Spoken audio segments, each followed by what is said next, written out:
Wakil Presiden Gibran Rakabuming Raka meninjau langsung layanan lapor Mas Wapres di Istana Wakil Presiden RI Jakarta. Hari ini merupakan hari kedua pembukaan posko pengaduan. Wapres Gibran meninjau ruang pengaduan dan memantau proses pengaduan dari masyarakat. Gibran tidak memberi penjelasan usai sidak yang dilakukan. Hingga Selasa siang tercatat 72 aduan diterima layanan lapor Mas Wapres. Sementara kemarin tercatat 63 aduan masyarakat. Sementara laporan melalui WhatsApp belum terdata.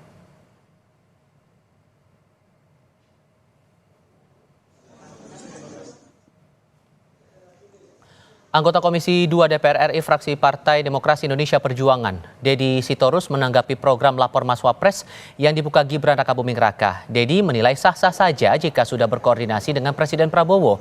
Namun yang juga perlu diperhatikan agar layanan ini tidak tumpang tindih dengan tugas pokok dan fungsi atau tupoksi lembaga lain. Harus belajar menyelesaikan persoalan itu melalui sistem dan prosedur yang ada. Supaya jangan jadi akhirnya menimbulkan kebingungan dan potong-potong kompas. Harusnya tugas wakil presiden itu kan memastikan membantu presiden ya supaya seluruh perangkat-perangkat pemerintahan yang ada itu bekerja maksimal. Jadi nggak perlu lapor wapres. Nanti kalau semua masalah republik ini lari ke wapres, emang kuat nyelesain kan? Itu problem. Tapi ya terserah aja. Pengumuman layanan lapor Mas Gibran disampaikan Wakil Presiden Gibran Rakabuming Raka melalui akun media sosial resminya. Gibran mengunggah poster berlatar biru dengan ilustrasi wajahnya. Pelapor dapat datang langsung ke posko pengaduan di Istana Wakil Presiden Jakarta atau membuka pengaduan lewat WhatsApp.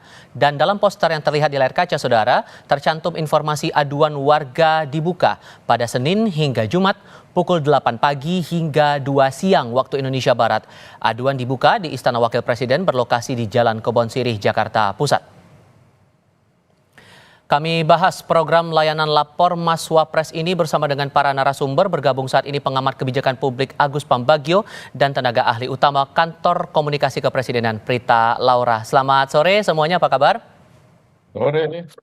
Terima kasih sudah bergabung bersama kami dalam diskusi Kompas Petang kali ini. Mbak Prita, saya mau pastikan dulu untuk program lapor Mas Gibran ini, apakah sudah diketahui juga oleh Pak Prabowo bahwa akan ada posko pengaduan di Istana Wakil Presiden?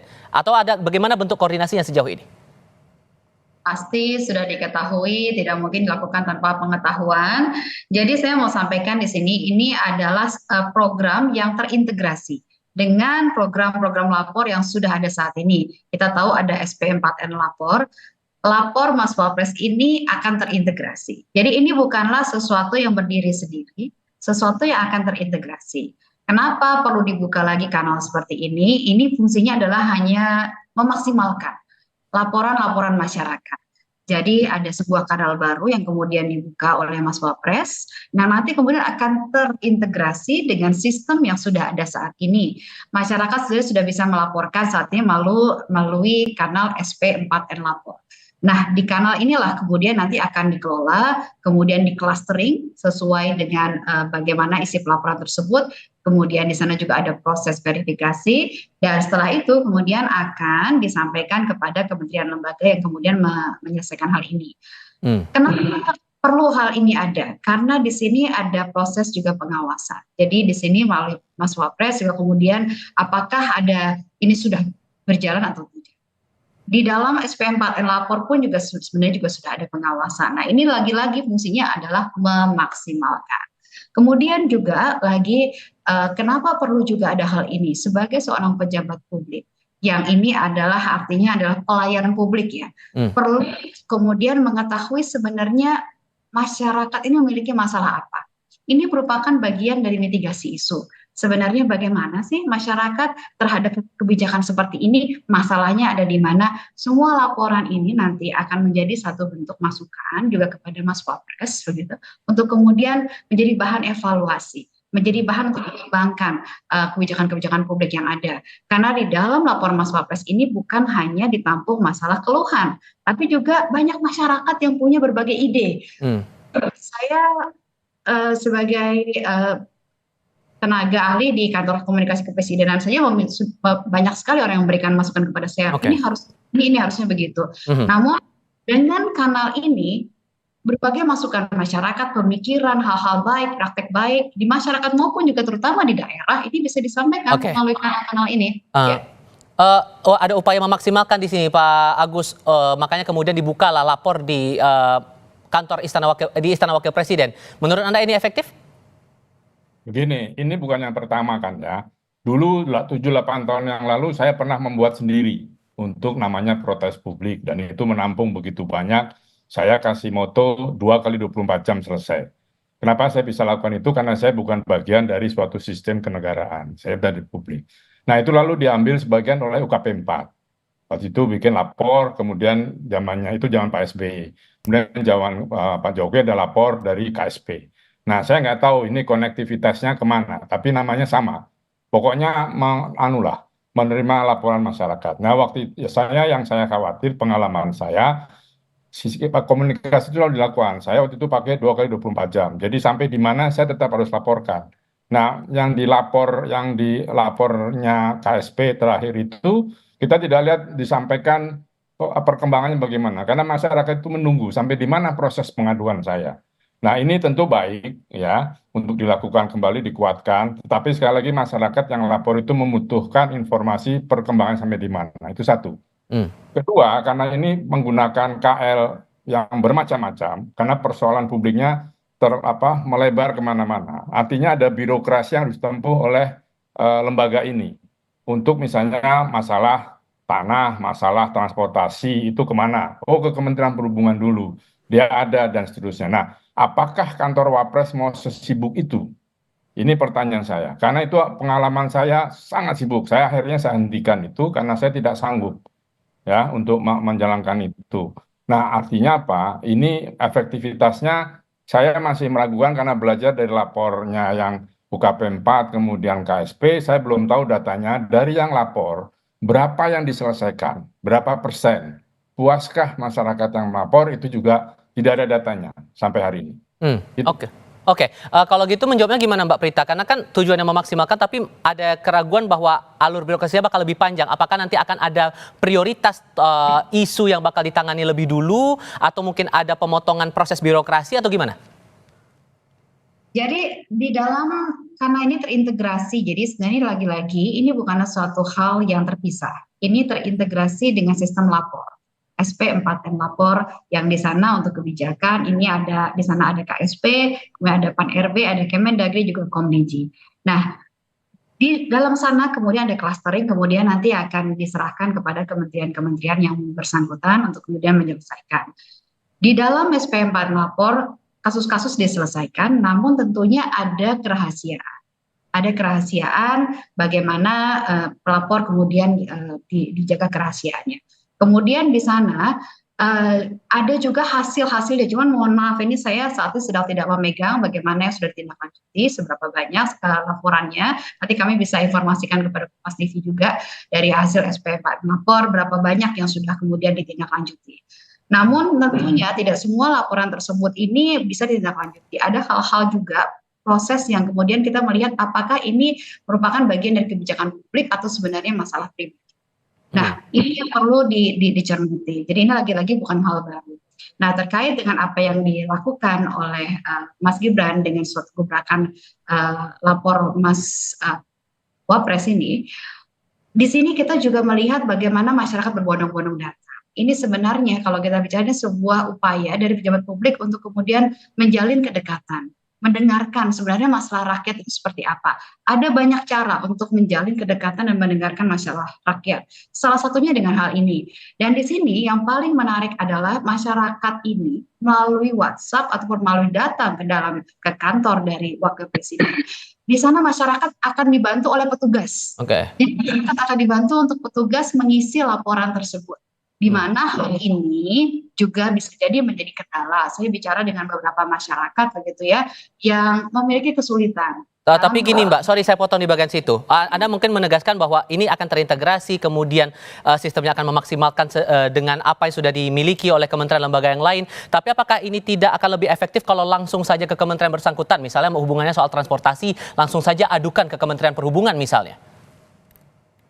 Kalau kita ibaratnya begini logikanya, kalau kita lebih banyak kanal telepon aduannya diperbanyak, apakah itu akan menghambat? Tidak, itu artinya akan menampung lebih banyak. Karena ujung-ujungnya akan dikelola lewat kanal yang sama, lewat saluran yang sama SP4 melapor. Jadi ibaratnya, analoginya, ini adalah memperbanyak lagi sambungan-sambungan telepon untuk menerima lebih banyak lagi aduan masyarakat. Memaksimalkan, itu dia. Ini Oke. yang sebenarnya disampaikan. Jadi lagi-lagi ini bukanlah sesuatu yang terpisah. Ini sesuatu yang terintegrasi agar menampung lebih banyak lagi. Buktinya kita lihat antusiasme masyarakat, artinya adalah masyarakat ini membutuhkan hal ini. Ini yang ingin dijawab lewat program ini. Nah, kalau begitu Pak Agus, kalau Anda mencermatinya agar semua jadi link and match sesuai dengan semangatnya pemerintah untuk memaksimalkan laporan-laporan yang ada dari masyarakat ini, apa yang perlu diperhatikan betul? Gini, masyarakat Indonesia itu akan happy, senang kalau dia bisa bertemu langsung dengan pejabat tertingginya, dalam hal ini Wapres. Apakah iya Wapres akan meladeni semua itu? Anda ingat kasus Ahok itu bagus sekali, karena dia terima, dia bereskan, segala macam cepat. Sekali lagi, ini pekerjaan yang harusnya bukan pekerjaan Wapres, tapi orang datang ke kantor Wapres hanya ingin ketemu dulu. Ini loh, kasus saya Pak, tolong dibereskan. Nah, berapa lama dari dia menyerahkan itu menjadi tolok ukur keberhasilan dan kepuasan dari pelapor. Nah, yang ada, karena kita punya sistem birokrasi tidak bisa menerabas meskipun itu terkoneksi, menerabas di kementerian-kementerian yang langsung membawa itu. Itu ada prosedurnya. Ya, jadi tidak perlu ditabrak semuanya, itu ada prosedurnya. Nah, itu berapa lama? Apakah bisa itu disampaikan kepada masyarakat? Contoh saya lakukan dulu 2 kali 24 jam selesai. Saya hanya telepon saja, apakah dia di Rut Bank, di Rut PLN, di Rut Pertamina, macam-macam, atau bahkan menteri saya telepon bisa selesai. Saya orang luar, tapi dalam sistem birokrasi itu tidak bisa seperti itu. Ada aturannya, ada peraturan yang membawahi. Nah, seberapa cepat ini akan bisa dilakukan? Karena ini pekerjaan Wapres loh. Kalau pekerjaan gubernur atau bupati itu masih bisa dimaklumi. Ini artinya seluruh Indonesia. Orang datang dibatasi atau tidak. Orang akan kecewa ketika datang, dia tidak bisa berhadapan dengan Wapres. Kalau itu yang karena orang Indonesia pengen sekali ketemu muka, tidak hanya mengadukan, tapi bisa berbicara salaman dan foto. Ini menghabiskan waktu loh. Itu saya cuma pertanyakan bagaimana memanage Wapres ini supaya efektif pekerjaannya, kan bukan ini saja. Oke, idealnya kalau menurut Anda harus berapa lama butuh waktu untuk bisa menyelesaikan masalah satu aduan saja? Ya, semakin cepat semakin baik, tetapi sekali lagi ini birokrasi. Jadi tidak bisa misalnya tadi kasus transportasi, saya naik kereta bukan ini ngadu ke sini. Kan lapor ini atau apapun namanya, dia akan karena ke perhubungan lalu ke kereta api misalnya. Dan itu kan perlu waktu. Nah, bagaimana caranya mempercepat? Apakah kerja 24 jam 3 shift misalnya? Karena masyarakat itu menunggu, dia berharap sudah bertemu langsung, dia sudah tahu kapan selesainya. Oke.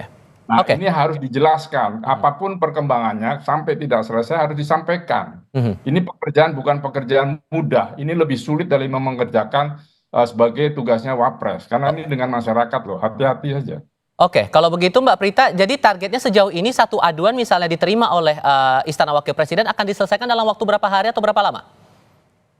Baik, kalau bicara soal penyelesaian tentu kita tidak bisa menyamaratakan. Contoh misalnya kalau ini ada bicara mengenai konflik lahan, penyelesaiannya tentu tidak bisa dalam hitungan hari.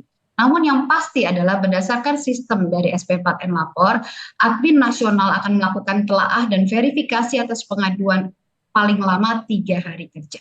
Jadi proses telaah dan verifikasi atas pengaduan itu paling lama 3 hari kerja. Mengenai penyelesaian, lagi-lagi kasus per kasus. Apakah kasus itu termasuk dalam konteks pelayanan publik atau tidak? Apakah kasus itu memang bisa diselesaikan dalam waktu singkat atau tidak? Apakah memang ini adalah kasus yang berkaitan dengan kriminal misalnya? Ketika kasusnya adalah berkaitan dengan kriminal, tentu kanalnya berbeda lagi. Tidak bisa kita bicara penyelesaian hanya dalam 1 minggu. Tidak semudah itu. Dan penyelesaian itu informasi terupdate-nya terakhirnya ada di tangannya Mas Gibran atau dari Istana Wapres atau di kementerian lembaga terkait, Mbak? Dalam konteks SP4N Lapor, ada laporan dari seluruh kementerian negara yang terlibat di sana menjadi satu lapor. Dan kemudian nanti juga ada laporan berdasarkan clustering dari masing-masing kementerian lembaga yang kemudian bertugas untuk follow up dari aduan tersebut. Namun, tapi hati-hati loh Mbak Prita. Di sisi lain, ya Mas. Ya, hati-hati Mbak Prita, pengalaman saya dulu, 50% dari pengaduan itu fake, palsu. Ya. Nah, bagaimana memverifikasinya? Itu pengalaman saya 50% Pak, ada orang ngetes, ada orang cuman pengen tahu ini bagaimana gitu. Begitu kita selidiki masuk semua sistem, wah ini bohong. Nah, Oke. ini yang harus bisa diverifikasi secepatnya. Oke, singkat saja Mbak Prita. Betul.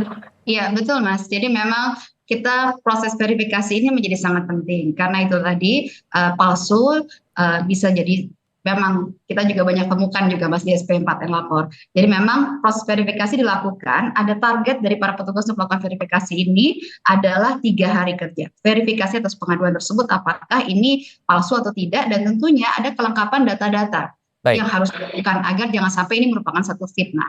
Dan di sini pun juga Ombudsman juga akan terlibat, juga bukan akan, yang sudah terlibat juga dalam sistem ini. Oke. Jadi proses pengawasan dan tata kelolanya juga sudah rapi sekali.